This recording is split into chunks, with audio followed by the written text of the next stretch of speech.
Halo sob, ketemu lagi sama Mimin di berita terkini MotoGP.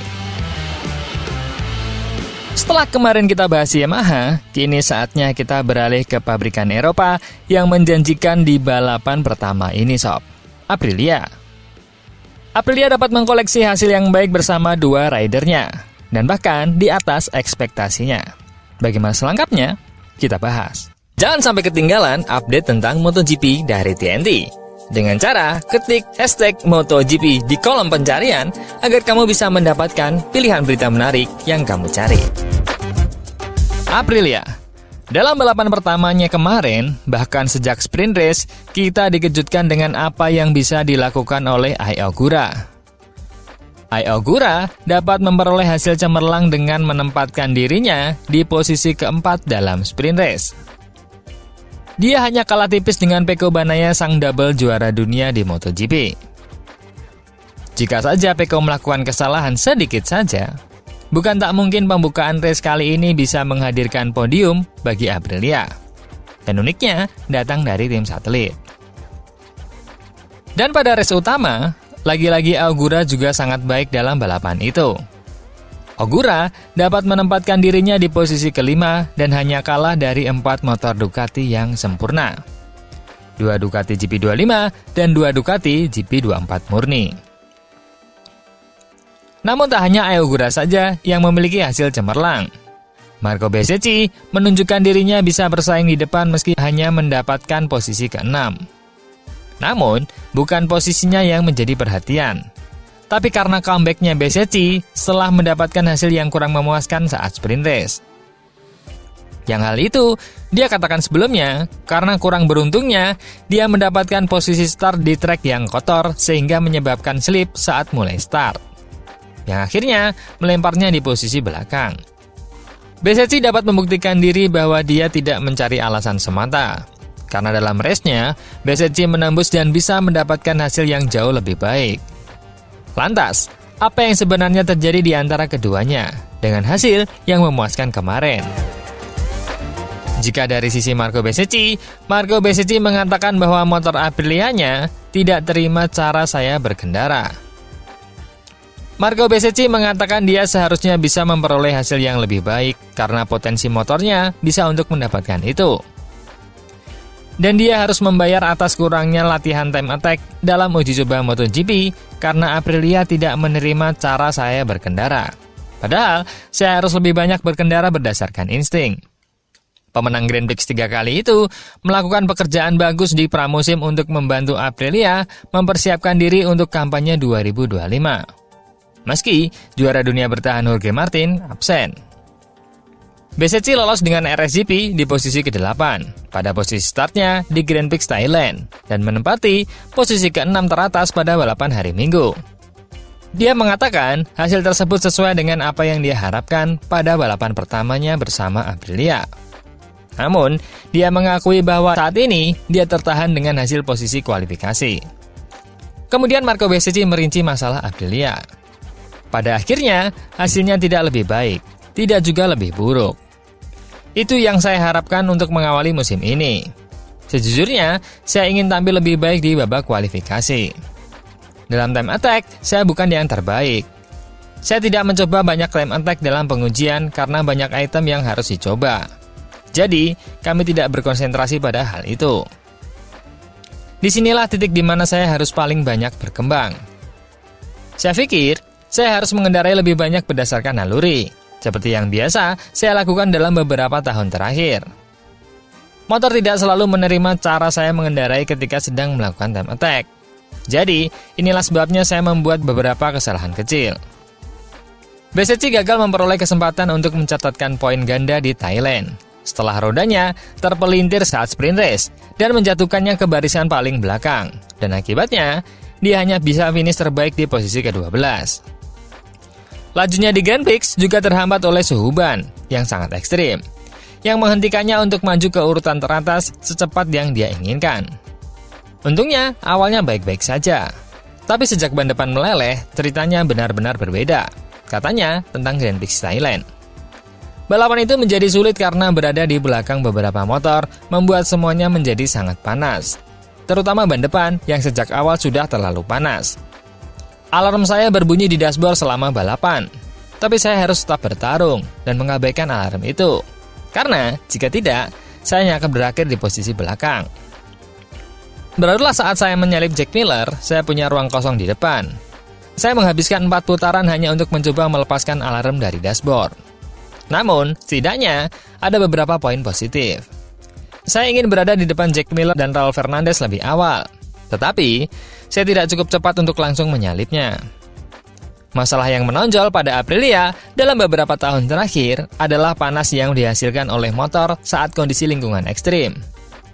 Namun BCC mengatakan dia memperkirakan hal itu kali ini lebih buruk mengacu berdasarkan apa yang dikatakan oleh para pembalap Aprilia sebelumnya. Dengan sedikit bercanda, BCC berkata, "Sangat-sangat bagus sejujurnya," katanya tentang panas di sepeda. Panas sekali, tentu saja. Omong kosong kalau saya bilang tidak. Tapi tidak ada yang gila dibandingkan dengan motor yang lain. Saya menduga, komentar dari Alex Espargaro atau Maverick Vinales dalam beberapa tahun terakhir akan jauh-jauh lebih buruk jika mengendarai ini. Tapi entah mengapa saya bisa menahannya. Atau saya yang sangat bugar, atau saya senang dengan sepeda baru. Salah satu dari keduanya. Saya pikir yang kedua. Sedangkan dari Ai Ogura termasuk yang paling mengejutkan di MotoGP kali ini. Meski tak segemilang Pedro Acosta yang langsung podium, namun bisa dibilang opening session untuk Aprilia Trackhouse memiliki hasil yang membanggakan. Ai Ogura termasuk pembalap yang tidak lebih banyak dibicarakan dibandingkan Pedro Acosta tahun lalu. Selain karena di Moto2 mungkin tak secemerlang Acosta, juga karena tahun ini rookie tak hanya dia seorang. Namun, disitulah letak kejutannya, di mana Ogura bisa mendapatkan hasil cemerlang yang sebenarnya dia biasa-biasa saja saat pengujian, dan nampak seperti layaknya rookie. Namun dengan sprintnya, Ogura memberikan kejutan yang bahkan sampai membuat haru manajer Trackhouse Davide Brivio atas pencapaiannya, karena jauh di atas ekspektasi yang diharapkan. Tak seorang pun siap melupakan Grand Prix brilian Ai Ogura, yang hari ini berada di posisi kelima, dan juga menyelesaikan sprint di posisi keempat. Meskipun begitu, Ogura tetap kalem, tanpa kegembiraan berlebihan, seolah-olah semua ini hanya hal biasa baginya. MotoGP mungkin baru saja menemukan permata baru. Ucapan selamat datang dari mana-mana.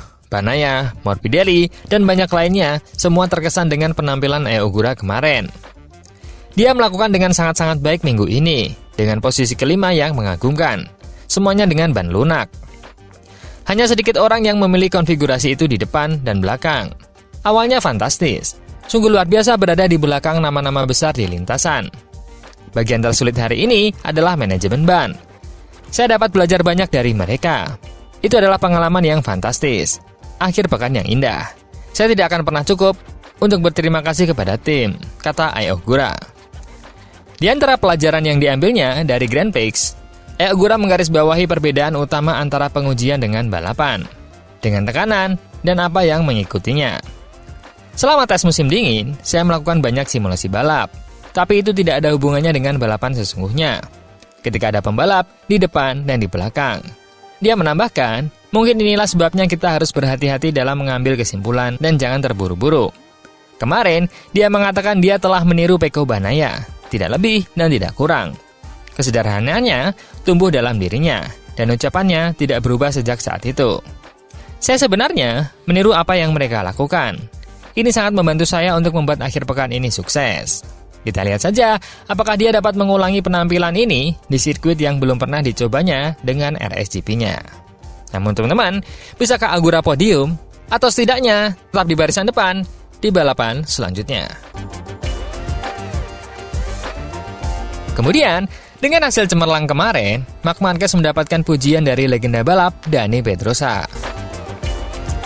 Ikon MotoGP Dani Pedrosa telah berbagi analisis mendalamnya tentang performa Marc Marquez dalam balapan terakhirnya. Komentarnya mengungkapkan bahwa meskipun berbagai tantangan telah dihadapinya dalam beberapa tahun terakhir, bakat dan tekad juara dunia 8 kali itu tetap utuh, yang memungkinkan untuk meraih kemenangan. Pedrosa tidak berbasa-basi. Bakat Marc Marquez masih ada. Dengan senjata yang tepat, dia menunjukkan bahwa dia punya banyak tenaga meski dia terluka. Pernyataan ini dengan sempurna merangkum apa yang diamati banyak orang di pedok. Marquez, ketika dia memiliki motor yang kompetitif dan kondisi yang tepat, tetap menjadi lawan yang tangguh. Cederanya tentu menjadi kendala, tetapi kemampuan beradaptasi dan agresivitasnya di lintasan memungkinkan dia untuk tetap berada di antara elit MotoGP. Selama balapan, Marquez nampak kesulitan. Tapi Pedrosa ingat bahwa itu adalah masalah tekanan ban, faktor krusial di MotoGP. Dia melambat karena tekanan ban. Kami pikir, tadinya dia punya masalah dengan sepeda. Tapi, begitu dia mendapatkan slipstream, dia terus meraju. Berarti, itu hanya masalah ban. Manajemen situasi yang cerdas ini menunjukkan seberapa baik Marc Marquez tahu cara beradaptasi dengan keadaan, daripada mengambil resiko yang tidak perlu. Dia menggunakan strategi slipstream untuk mempertahankan kecepatannya dan tetap berhubungan dengan leader balapan. Pedrosa juga menyoroti penampilan mengesan Alex Marquez yang dengan gemilang memulihkan posisi setelah start yang sulit.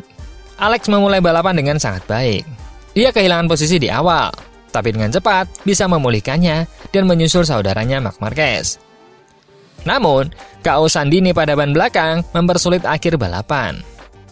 Keausan ban belakangnya jelas lebih besar, dan dia harus berkeringat untuk mempertahankan posisi kedua.